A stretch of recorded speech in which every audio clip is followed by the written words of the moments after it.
All right, good afternoon, everybody. I have a couple of announcements, so if I can have your attention. All right, thank you. Just a couple of announcements. We are having our Valentine's party next Friday, the 14th. The menu that's in the newsletter is not what we're going to be serving. It's changed. The menu is posted at the sign-in desk. If you want to check that out, you're welcome to do that. And we still have some openings for lunch that day, so please sign up if you'd like to join us. Also, the Senior Center was awarded a grant through the Fallon Health Program for the hunger relief grant that we got. It was $1,000. So they're actually coming here. Fallon is coming here on February 19th at 9:30 to present that grant to us, that award to us. So you're certainly welcome.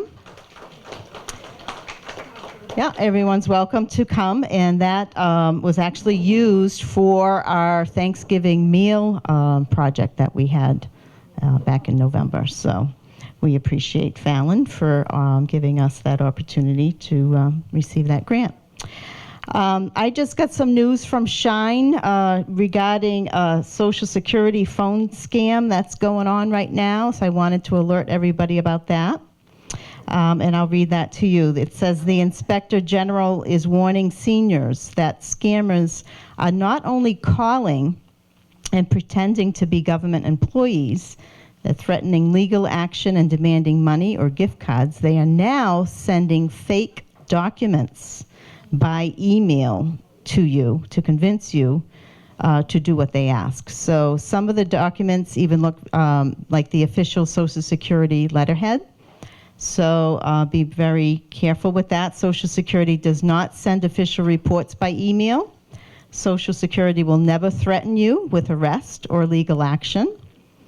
Social Security will never ask for payment by a gift card, cash, or wire transfer.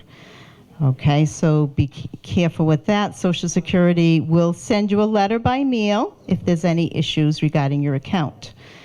If you get a call or an email, call the police. So our chief is here today, so he can, I'm not sure if that's happened locally, but. Did you? Oh, yeah, I'm going to jail. You. My Social Security. Yeah, with regard to that scam, I have gotten a call. So I've already gotten the call saying that I'm going to be arrested and that my Social Security number has been deactivated. So, and the fire chief has experienced the same thing. So if we disappear all of a sudden, then you know it wasn't a scam. Okay, so it's happening out there, so be mindful of that. All right, so I want to welcome you all for Lunch and Learn today. We have, of course, Chief Montminy, and we're welcoming Chief Dion today, too. So thank you for coming. And also want to thank OLV students for their help with lunch every Friday. Thank you. All right, so let's do a moment of silence before lunch, please.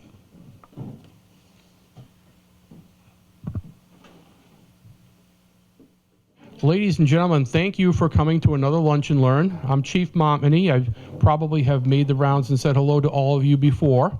Today I have a distinct honor of introducing you to our new fire chief, but before I do that, I'd like to tell you about something that's going on later tonight, actually. We got a big function later on tonight. It's called Night to Shine. Has anybody heard of Night to Shine? A couple people have. So let me tell you, actually, at least one of the people here is going to it with me, right?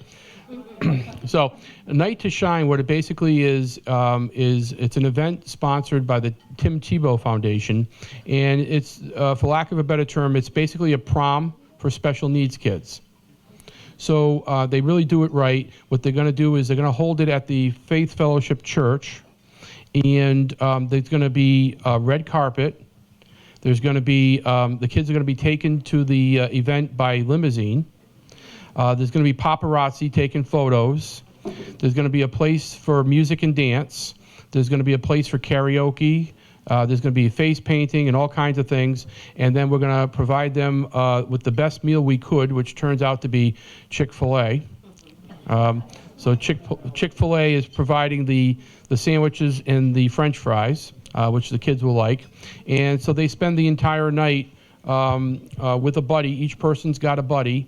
And it turns out to be a very heartwarming event for young people who perhaps have never had an opportunity to attend a prom. So that's going on tonight.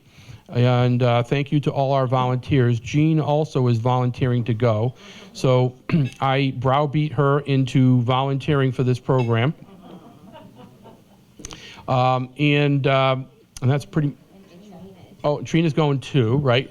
So, yeah. So are you both going to be buddies or... Okay. So they're going to be paired up with a special needs child and stay with them for the night. And like I said, it's a wonderful thing. At the end of the night, they crown all of them king and queen of the prom. So there's great photo opportunities, and these kids vary from wheelchair bound to people with some minor disabilities. So there's going to be 101 or 102, I heard, something like that, kids this year. So that'll be the biggest number ever. So that's going on tonight. Without further ado, for about a year, we have not had a permanent fire chief. Everybody remembers Chief Kessler? And in the interim, Chief Dion has volunteered, so to speak, to be the interim fire chief, and I'm very happy to announce that he has taken the position full time. So, yeah, round of. So he's going to tell you a little bit about what he does and what his department does. So I will turn it over to him. There you go. Thank you. All right, good afternoon.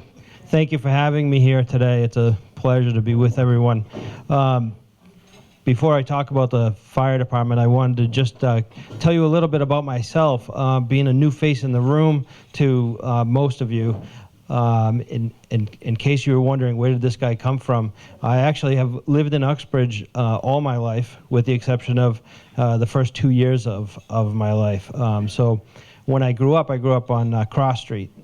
And many of you might know where Cross Street is. It's Stanley Woolen Mill was pretty big and busy when I was young, and my parents used to keep me from playing in the street at 3 o'clock because that's when everybody got out of work.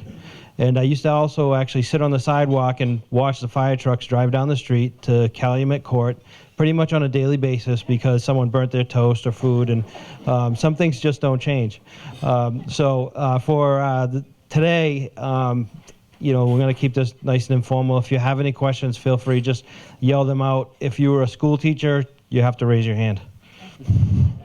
So Lisa asked me to give you an update on the fire department and what we do. So we operate both ambulances, and both ambulances have paramedic services that are able to do advanced care for anyone in need.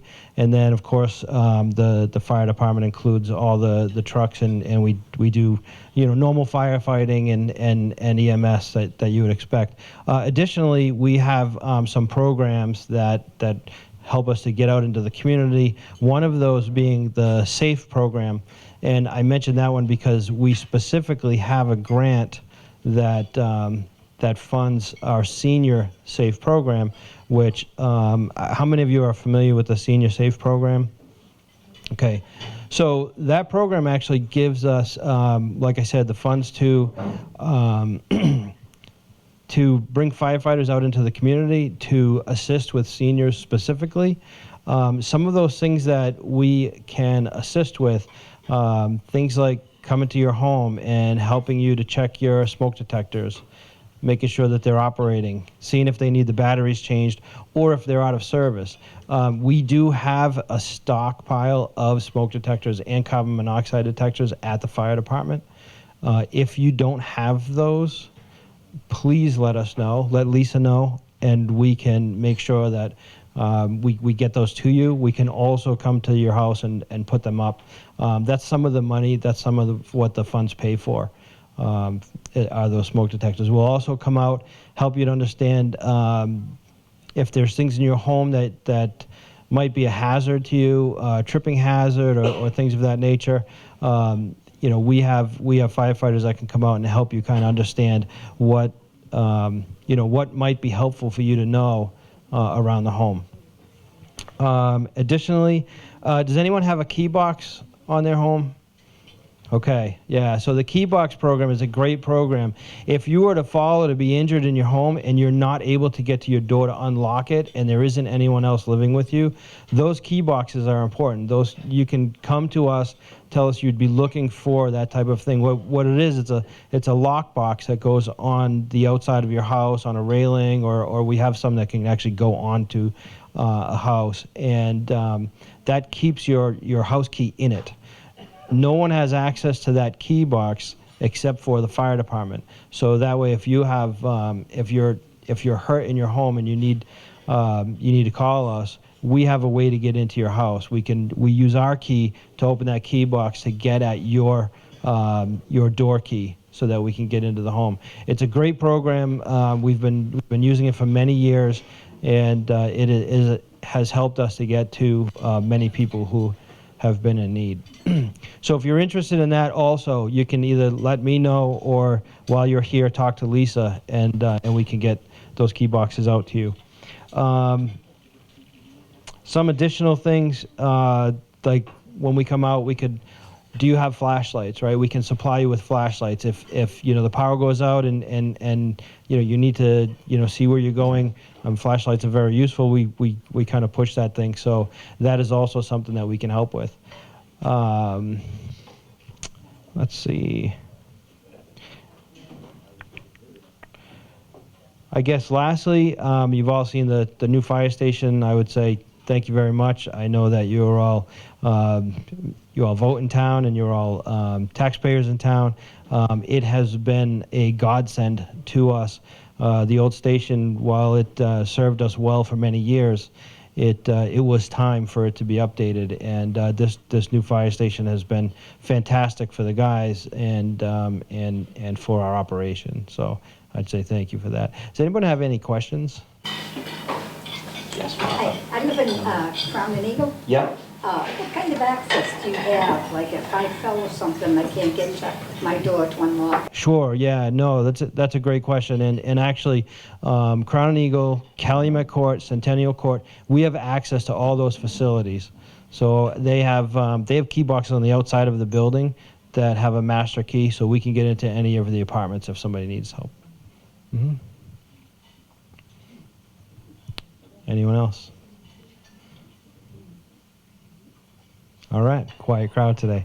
All right, well, thank you very much for having us here today. Thank you. Thank you, Chief. So a couple things you need to know. First is that the chief hates long sleeve shirts. I don't know why, but he hates long sleeve shirts. And the second thing is to note that in the town of Uxbridge, you'll be happy to know that the police department and the fire department work very well together, and I think that's a credit to both agencies. I think the chief would agree with me that we work closely with them. Whatever they need on a scene, we try to help, and when they come to our scene, they help us out as best they can as well. That's not the way it is always, but it's the way it is here in Uxbridge, and I think all of you benefit from it. So the chief will be around for a couple more minutes if anybody's got a question they want to come up and ask, but if not, thank you very much for coming, and we will see you next month. The Senior Center has a little gift for Chief Dion, and I just want to read you what it says. It says, "Thank you for all you do. Thank you for your dedication and what you do each day. We appreciate your contributions for more than words can say." So, thank you. This is for you. That's from all of us at the Senior Center. So, If I open it now, thank I you. have to share it? Well, yeah, you might have to. So, all right. All right. Thank you all.